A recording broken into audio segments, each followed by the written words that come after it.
Lihat bahasa Melayu itu rendah karena orang Melayu miskin. Yang melihat bahasa Melayu itu rendah karena orang Melayu miskin.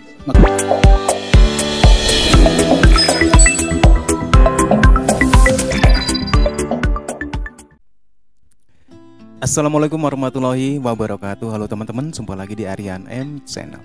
Oke, buat teman-teman yang klik video ini, seperti biasanya saya harapkan mudah-mudahan teman-teman selalu dalam kondisi sehat walafiat.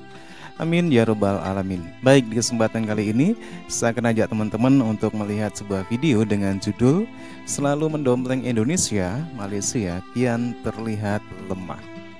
Oke teman-teman, seperti apa ulasannya? Silakan setelah nanti teman-teman lihat video ini, teman-teman bisa berkomentar. Lihat bahasa Melayu itu rendah karena orang Melayu miskin. Yang melihat bahasa Melayu itu rendah karena orang Melayu miskin. 67 tahun kemerdekaan, hari ini di Dewan ini masih kita berbicara soal martabat bahasa. Jika kita 67 tahun kemerdekaan, hari ini di Dewan ini masih kita berbicara soal martabat bahasa. Jika kita benar. Kini kita semakin tahu kenapa kaum Melayu Malaysia senantiasa mendompleng Indonesia. Kenapa kaum Melayu Malaysia selalu mengusik bangsa dan bahasa Indonesia. Hal ini terjadi karena mereka sebenarnya bingung. Kaum Melayu Malaysia tak mampu membentuk bangsa Malaysia.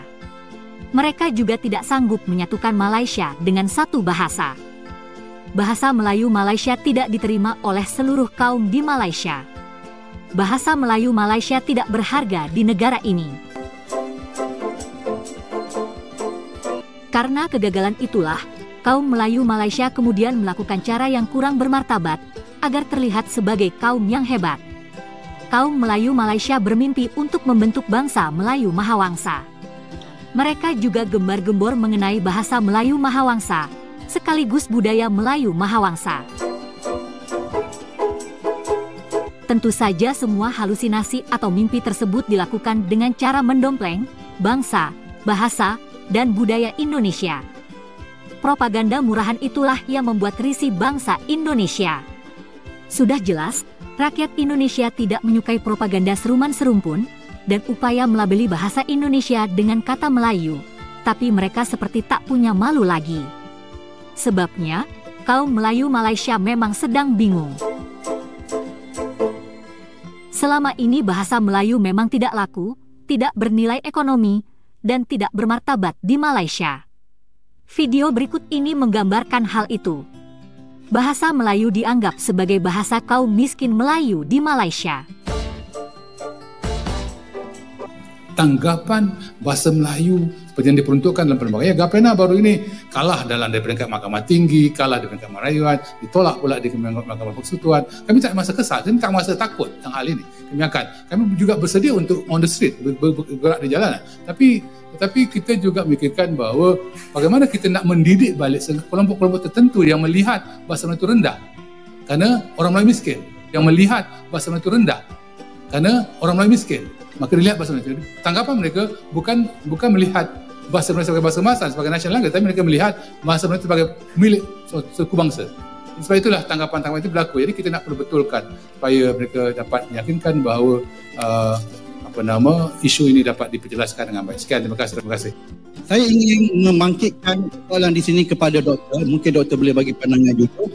Adakah kerana peralihan istilah daripada bahasa Malaysia ke bahasa Melayu jadi kepada kaum bukan Melayu untuk menerima bahasa Melayu sebagai bahasa kebangsaan? Sebab sebut tadi, 3 perkara yang kita dahaka, iaitu kepada ibu negara ataupun ibu pertiwi, dan satu doktor kata kepada bahasa kebangsaan.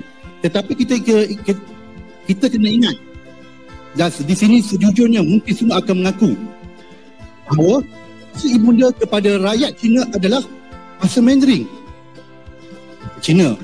Bahasa ibunda kepada orang India, orang Tamil di Malaysia adalah bahasa Tamil. Mereka akan menggunakan bahasa Cina dan juga bahasa Tamil. Saya ingin melihat pandangan doktor sebagai seorang pejuang bahasa sekarang. dan ahli lembaga Dewan Bahasa. Sekian, terima kasih.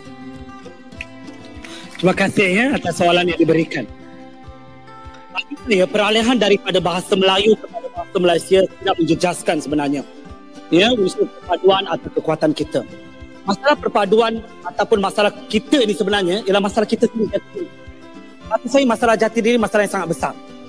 Walaupun pelbagai dasar dibawa, masalah itu kerana pemimpin dari peringkat atas sehinggalah masyarakat pada peringkat atas, bagi saya kebanyakan punya masalah jati diri kebangsaan. Itu yang menjadi masalah besar. Dan penggunaan bahasa ibunda, bahasa kaum masing-masing, itu keunikan Malaysia sebenarnya. Kita yang mengangkat slogan Malaysia negara Asia, Malaysia unik sebagai negara Asia. Mengapa keunikan di bahasa itu muncul dalam masyarakat? Contohnya kita ambil masyarakat orang asli. Mereka juga mempunyai berbagai bahasa di situ. Ada banyak suku, banyak bahasa. Juga kita ada bahasa Tamil, bahasa kita ada bahasa Cina, bahasa Mandarin dan sebagainya. Dan kita dalam bahasa Tamil pula kita ada Tamil, Telugu, Malayalam, banyak lagi suku bahasa yang ada di situ. Tetapi semua bahasa ini boleh menjadi cabaran kepada perkembangan bahasa. Tapi cabaran itu perlu dilihat dalam aspek positif. Mengapa? Semua cabaran ini bila kita tangani, kita rangkum sekali, barulah kita bentuk bahasa kebangsaan. Barulah kita ada semangat jati diri. Semua manusia kita anggap, setiap orang ini berbeza. Kita lihat jari jemari kita. Setiap jari ini setiap satunya berbeza. Mempunyai fungsi yang berbeza. Begitu dalam aspek bahasa. Tetapi bila semua ini dirangkum sekali, digenggam sekali, akhir jadi genggaman tangan. Itulah bahasa kebangsaan bagi kita. Selanjutnya, kita akan simak bahwa bahasa Melayu Malaysia sebetulnya telah gagal menjadi bahasa resmi dan bahasa di mahkamah atau pengadilan. Selain itu, bahasa Melayu Malaysia juga telah gagal menjadi bahasa ilmu atau bahasa pengantar pendidikan. Bahasa melambangkan identiti bangsa. Hilang bahasa, lenyaplah bangsa. Saya selalu menekankan aspek ini. Jika kita kata membunuh seorang itu suatu kesalahan, sebenarnya membunuh bahasa itu lagi besar dosanya daripada membunuh orang. Kalau bunuh seorang, mati itu seorang. Bunuh bahasa, mati itu satu bangsa. Mana satu dosa paling besar sekarang? Bunuh bangsa itu lebih besar daripada bunuh manusia. Itu sebenarnya pepatah menyatakan hilang bahasa, lenyaplah bangsa. 67. Oke teman-teman ya, demikian satu video dari Trend Publika. Tentunya bahasa kebangsaan sebagai alat pemersatu suatu negara itu sangat penting teman-teman ya.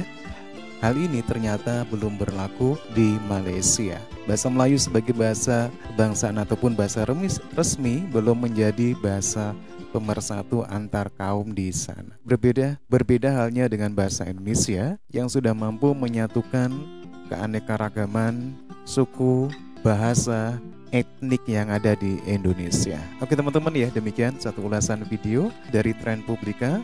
Menurut teman-teman gimana? Silakan teman-teman bisa berkomentar. Terima kasih dan wassalamualaikum warahmatullahi wabarakatuh.